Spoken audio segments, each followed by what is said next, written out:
ஊற்றணும். ஃபஸ்ட்டு ஒரு முட்டை வச்சு ஊற்றிக்கோங்க. அதுக்கப்புறம் அது நல்லா மிக்ஸ் பண்ணிட்டு பால் கூட கலக்கணும். இது இந்த மாதிரி வந்தோம்னா பால் கிட்ட கலக்கணும். அப்புறம் இந்த மாதிரி பால் பொங்க வச்சுக்கோங்க. இந்த பால் பொங்கணுன்னா கரெக்டாக இதோ இந்த மாதிரி பொங்கணும். அதுக்கப்புறம் ஆஃப் பண்ணிடணும். இப்போ என்னது ஒரு கேரமல் செய்யணும். அதுக்கு கொஞ்சம் சக்கரை போட்டுக்கலாம் தேவையான. அதுக்கப்புறம் தேவையான அளவுக்கு தண்ணி ஊற்றிக்கணும்.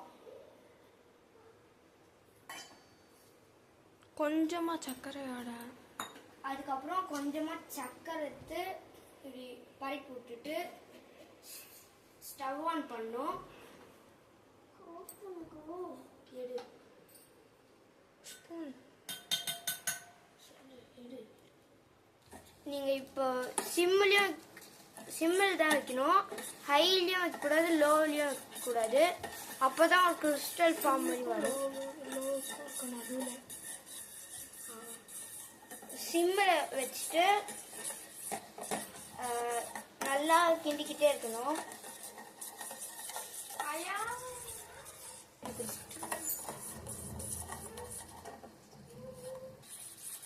கிறிஸ்டல்ஸ் மாதிரி வரணும், இல்லைன்னா கோல்டன் ப்ரௌனாக கூட வரும்.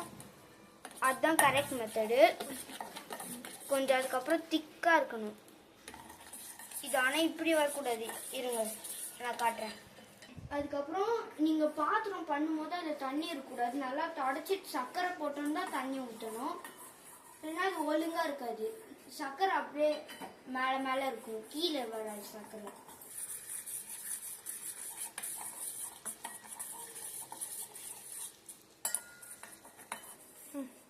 இதுக்கு டைம் தான் அதிகம். ஆனால் 3 திங்ஸ் வச்சு இதை பண்ணிடலாம். ஆனால் இது பண்ணுற டைமுக்கு அப்புறம் தான் டைம் தான் ரொம்ப அதிகமாக இருக்கும்.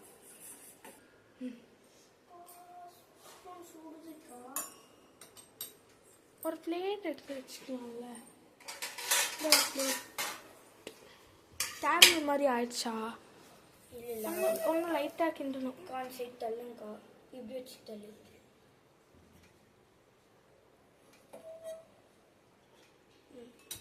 இதை நல்லா இப்போ இந்த சைடு தள்ளணும்.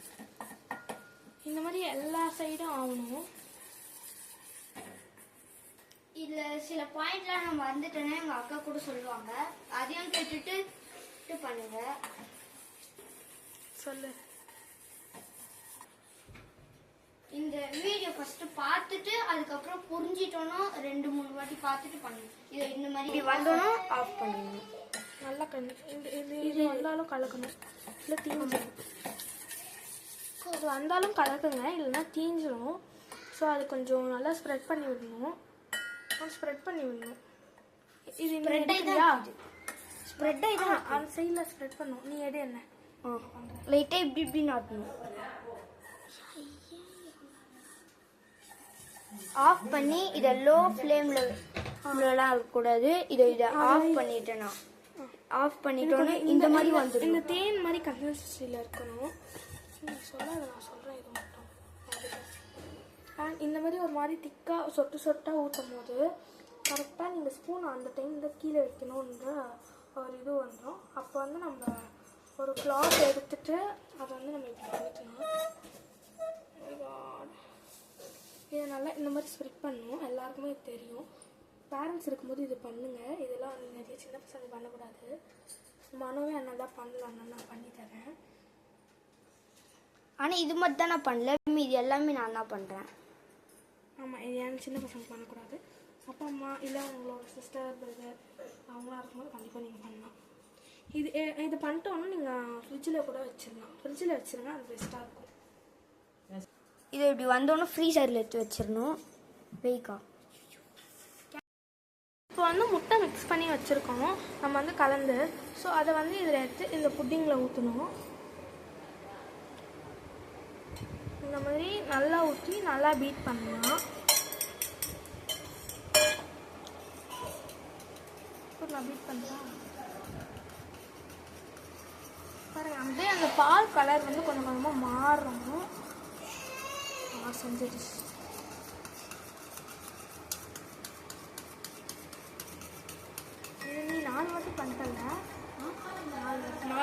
பண்ணிருக்கேன். போதும் ஒரு வாட்டி பண்ணிட்டு தான் உங்ககிட்ட நான் பண்ணி காட்டுறேன். ஆமாம், இது வந்து 4 டைம்ஸ் மேலே பண்ணிட்டாங்க. அதனால தான் நாங்கள் வந்து இந்த போடலாம், நல்லா வந்துருக்குன்னு சொல்லி போடலான்னு எடுத்தோம். பட் முட்டை பிடிக்காதவங்க வந்து இது வந்து அவ்வளோவா சாப்பிட மாட்டீங்கன்னு நினைக்கிறேன். பட் முட்டை ரொம்ப எனக்கு பிடிக்கும், நான் ஜிம்முக்கெலாம் போகிறேன் அந்த மாதிரி பார்த்தீங்கன்னா கண்டிப்பாக நீங்கள் சாப்பிட்லாம். அவங்களுக்கும் ரொம்ப பிடிக்கும் இது.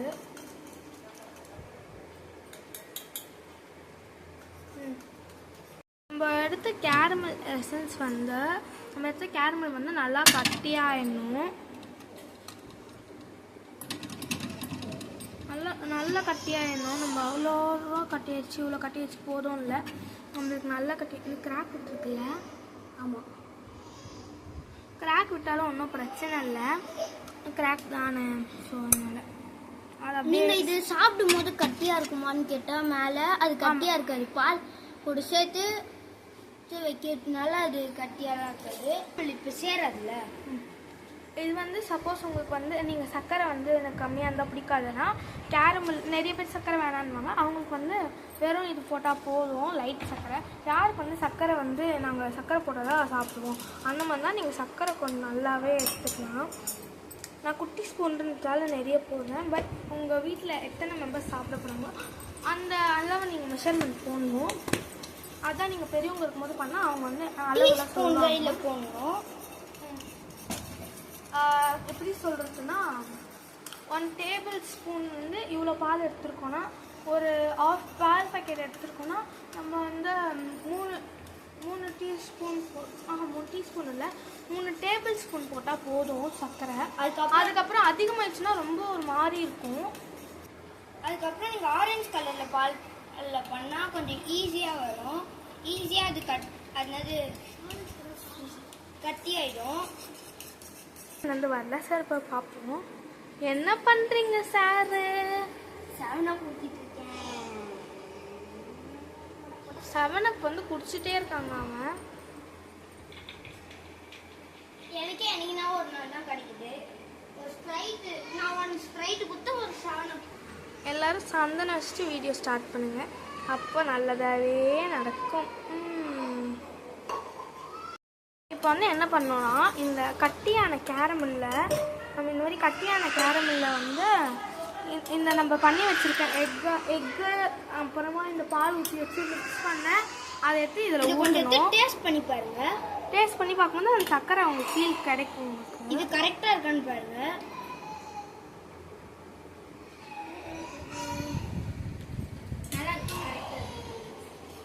பட் எக்கு பிடிக்காதவங்க வந்து இது வந்து தயவு செஞ்சு பச்சையாக குடிச்சு பார்க்குறாங்க. எனக்கு வந்து எக்கு அவ்வளோவா பிடிக்காது, ஸோ நான் பச்சையாக குடிக்கல. ஆஃப் பாயிலாக சாப்பிடுவான் நான். இந்த மாதிரி நம்ம கேரமெல்ல செம்மையாக ஊற்றிக்கலாம். வாவ், எப்போ சாப்பிடுவோன்னு இருக்கு, எனக்கு எப்போ பார்ப்போன்னு இருக்கு.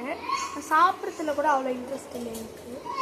ஸோ இதை எடுத்து நம்ம ஃப்ரீசர் இல்லை ஃப்ரிட்ஜில் தானே வச்சேன் போன வாட்டி. ஃப்ரிட்ஜில் வச்சுக்கலாம். பட் எங்கள் ஃப்ரிட்ஜில் இடமே இல்லை. கொஞ்சோண்டு பால் சில்லுன்னு ஆயிடுச்சுன்னா அதை எடுத்து இட்லி குண்டால வச்சுருங்க. இட்லி குண்டால கீழே தண்ணி ஊற்றிடணும் கண்டிப்பாக. நாங்கள் வந்து தண்ணிலாம் ஊற்றி ரெடி பண்ணிட்டோம். கீழே இருக்க பாத்திரமா வைங்க, மேலே இருக்கிறது வேணாம், கீழே இருக்கிறது வைங்க. ஸோ கீழே இருக்கிறது வந்து இப்போ அதை எடுத்து இங்கே வைக்கணும், நடுவில் வச்சுருங்க. என்ன இந்த மாதிரி கீழே தண்ணி ஊற்றிங்க. ஆமாம், மேலே இருக்கிறது எடுக்காதீங்க. மேலே இருக்கிறது நான் வைக்கல. சார் எங்கள் அக்காவும் சொல்லிச்சுல. ஸோ அப்புறமா இதை எடுத்துரு.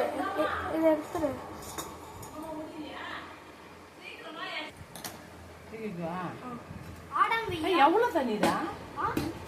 தண்ணியில இது இருக்குல்ல குட்டி அடியில் தண்ணி ஊத்துனீங்களா? தண்ணி ஊற்றியாச்சு, எனக்கு தெரியும் அளவு. நான் ஊற்றினேன் போன வாட்டி கூட. ஃபேன் ஆஃப் பண்ணேன். நம்ம எரிய வைக்கணும் கீழே. அண்ட் நம்ம கொஞ்ச நேரம் ஸ்டீம் பண்ணிக்கலாம். இது என்னம்மா இது? அதுக்கு இது ஐஸ் அது வராது. 5 minutes 5 minutes 5 minutes 5 minutes 5 minutes மொத்தத்தில் 20 minutes வச்சிடலாமா 20 minutes வச்சிடலாமா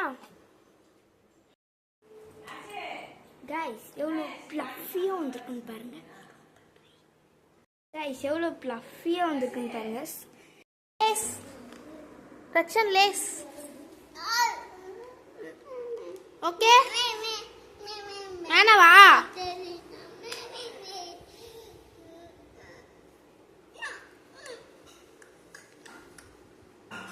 வேணவா வேணுமா டா ஏய்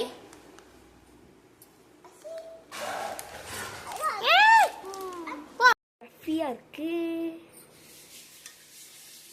இப்போ இது சில்லுன்னு ஆனோன்னா இந்த பதம் வர வரையும் நம்ம வந்து வைக்கணும் ஸ்டீம் பண்ணணும் பார்த்தீங்களா எவ்வளோ ஜெல்லியாக இருக்கு அப்படியே ஒரு சைடு தொட்டாலே எல்லா சைடும் எங்கள் அக்கா ஒரு இது பண்ணவே இல்லை நான் தான் முழுசாக பண்ணேன் ஒன்று கூட எங்கள் அக்கா பண்ணல வெறும் ஸ்டவ் பார்த்து வைக்கிறது அப்புறம் அந்த அந்த கேரமல் வந்து சுற்றி விட்டுறது தான் நான் பண்ணேன் கேரமல் ஆனால் நான் தான் பண்ணேன் கேரமல் செம்மையாக இருக்கும் ஒரு மாதிரி ஒரு ஹோல்ஸ் பண்ணி பாருங்கள் ஒரு ஸ்டிக்கை வச்சு இது பண்ணி பாருங்கள் கை வைக்காதீங்க ஸ்டிக்கை வச்சு ஒரு இதுவை குத்தி பாருங்கள் அப்போ தான் அது வரணும் அதுவே தெரியும் நெக்ஸ்ட்டு வந்து இது நம்ம கொஞ்ச நேரம் ஃப்ரிட்ஜில் வச்சு எடுத்து சாப்பிட்டா செம்மையாக இருக்கும் ஃப்ரிட்ஜில் வச்சுட்டு பார்க்கலாம் ஃப்ரிட்ஜில் இந்த மாதிரி ஒரு பிளேட்டில் மூடி போட்டு வச்சிடணும்